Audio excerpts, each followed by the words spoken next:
Hello friends, welcome to pregnancy and baby care Tamil. இந்த வருடம் 2025 இரண்டாவது கிரகணம் மார்ச் மாதம் கடைசியில் நிகழ இருக்குது. இப்போ தான் இந்த வருடத்துடைய முதல் கிரகணம் மார்ச் 14ஆம் தேதி நிகழ்ந்து முடிஞ்சுது.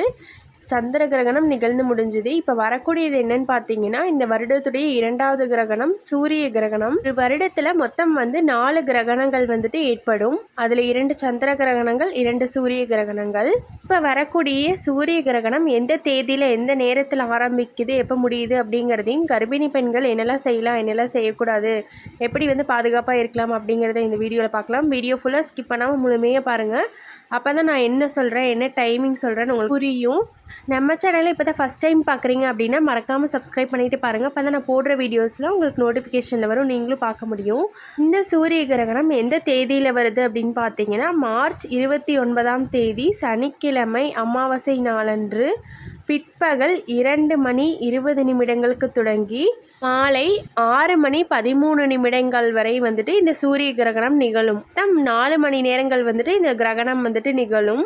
அதாவது மத்தியானம் 2:20 தொடங்கி மாலை 6:13 வரை இந்த சூரிய கிரகணம் இருக்கும்.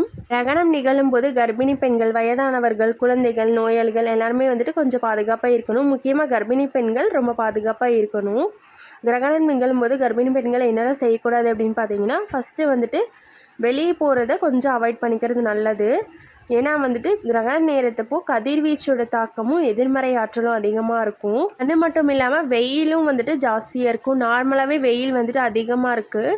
அதனால் வெளியே போகிறது மதியான நேரம் அவாய்ட் பண்ணிக்கணும். கிரகண நேரத்தப்போ அதிகமாக இருக்கும் வெயில், அதனாலையும் வெளியே போகக்கூடாது. உங்களுக்கு ஏதாவது எமர்ஜென்சி அப்படின்னா தாராளமாக போகலாம். டெலிவரி பெயின் வந்துடுச்சு அந்த மாதிரி இருந்தால் தாராளமாக போகலாம். ஏதாவது ஸ்கேன் எடுக்க போகணும், இல்லை செக்கப் போகணும், அந்த மாதிரி இருந்தால் காலையிலே போயிட்டு வந்துடுங்க. மற்றபடி ஏதாவது எமர்ஜென்சி அப்படின்னா தாராளமாக போகலாம். அடுத்து கூர்மையான பொருட்கள்லாம் யூஸ் பண்ணக்கூடாது. கத்தி, கத்திரிக்கோல், ஊசி இதெல்லாம் யூஸ் பண்ணக்கூடாது. ஏதாவது கத்தி வச்சு பெரிய பழங்கள், காய்கறிகள் கட் பண்ணுறது இதெல்லாம் அந்த கிரகண நேரத்தப்போ மட்டும் கொஞ்சம் அவாய்ட் பண்ணிக்கோங்க. அப்படின்னா கதிர்வீச்சோட தாக்கமும் எதிர்மறை ஆற்றலில் தான், நெகட்டிவ் எனர்ஜி அப்படின்னு சொல்லுவாங்க, அது இருக்கும். அதனால தான். அடுத்து என்ன செய்யக்கூடாது அப்படின்னு பார்த்தீங்கன்னா, கர்ப்பிணி பெண்கள் சாப்பிடும்போது நீங்கள் மதியானம் சாப்பிடும்போது லைட்டான ஃபுட்ஸாக எடுத்துக்கோங்க. எளிமையாக ஜீரணமாகக்கூடிய உணவுகளாக எடுத்துக்கோங்க. ஏன்னா கிரகண நேரத்தப்போ செரிமான கோளாறுகள் வரும், ஜீரணமாகாது. அதனால் லைட்டான ஃபுட்ஸாக எடுத்துக்கோங்க. சாப்பாடு சாப்பிட்றீங்க அப்படின்னா தயிர் சாதம், ரசம் சாதம் அந்த மாதிரிலாம் எடுத்துக்கோங்க. நான்வெஜ் ஃபுட்ஸ்லாம் அசைவ உணவுகள்லாம் அந்த அன்னைக்கு அவாய்ட் பண்ணிக்கிறது நல்லது. அப்புறம் நீங்கள் சாப்பிடும்போது முன்னாடியே 2 மணிக்குள்ளே சாப்பிட்டு முடிச்சிருங்க. இடையில ஏதாவது பசிச்சா தாராளமாக சாப்பிட்லாம். ஒருத்தவங்க சாப்பிடக்கூடாது, தண்ணி குடிக்கக்கூடாது அப்படிலாம் சொல்லுவாங்க. அதெல்லாம் கிடையாது. உங்களுக்கு எதாவது பசிச்சுன்னா ஏதாவது எடுத்து சாப்பிட்டுக்கலாம். ஆனால் நான் சொன்ன மாதிரி ஈஸியாக டைஜஸ்ட் ஆகக்கூடிய உணவுகளாக எடுத்துக்கோங்க. அப்புறம் எலக்ட்ரானிக் டிவைஸை விட்டு தள்ளிடுங்க. மொபைல் ஃபோன் யூஸ் பண்ணுறது, அப்புறம் லேப்டாப் யூஸ் பண்ணுறது, மொபைல் ஃபோன் விட்டு கொஞ்சம் தள்ளியே இருங்க. அதிக நேரம் யூஸ் பண்ண வேணாம். அப்புறம் லேப்டாப்பில் ஒர்க் பண்ணுறது இதெல்லாம் அந்த கிரகண நேரத்தப்போ மட்டும் அவாய்ட் பண்ணிக்கோங்க. மித்தபடி நீங்கள் சாப்பிட்லாம், தண்ணி குடிக்கலாம், தூங்கலாம், இது எல்லாமே பண்ணலாம். தண்ணி நார்மலாகவே கர்ப்பிணி பெண்கள் அதிகமாக குடிக்கணும். கிரகண நேரத்தப்போ வெயில் அதிகமாக இருக்கும். அதனால் தண்ணி, அப்புறம் பழங்கள், இளநீ இதெல்லாம் நிறைய சாப்பிடுங்க. இல்லை பசிச்சா கூட ஃப்ரூட்ஸ் அந்த மாதிரி எடுத்துக்கலாம்.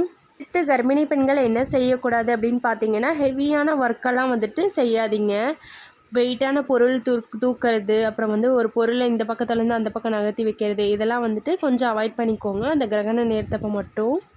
இந்த சூரிய கிரகணம் இந்தியாவில் தெரியுமா அப்படின்னு கேட்டிங்கன்னா தெரியாது. ஆனாலும் அதோட தாக்கம் கண்டிப்பாக இருக்கும்.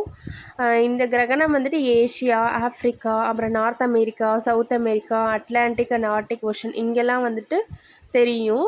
இந்தியாவில் தெரியல அப்படின்னாலும் அதோட தாக்கம் கண்டிப்பாக இருக்கும். இந்த நான் சொன்ன விஷயங்கள்லாம் சயின்டிஃபிக்கலி ப்ரூவ் ஆகலை. இருந்தாலும் நம்மளுடைய முன்னோர்கள்லாம் சொல்லியிருக்காங்க, கர்ப்பிணி பெண்கள் கிரகண நேரத்தப்போ இதெல்லாம் செய்யக்கூடாது அப்படின்னு சொல்லியிருக்காங்க. அதைத்தான் சொன்னேன்.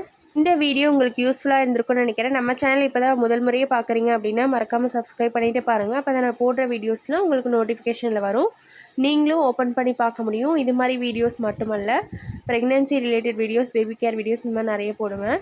மறக்காமல் சப்ஸ்கிரைப் பண்ணிக்கோங்க. உங்களுக்கு ஏதாவது டவுட் இருந்துச்சுன்னா கீழே கமெண்ட் பாக்ஸில் கமெண்ட் பண்ணுங்கள். கண்டிப்பாக நான் ரிப்ளை பண்ணுவேன். தேங்க்யூ.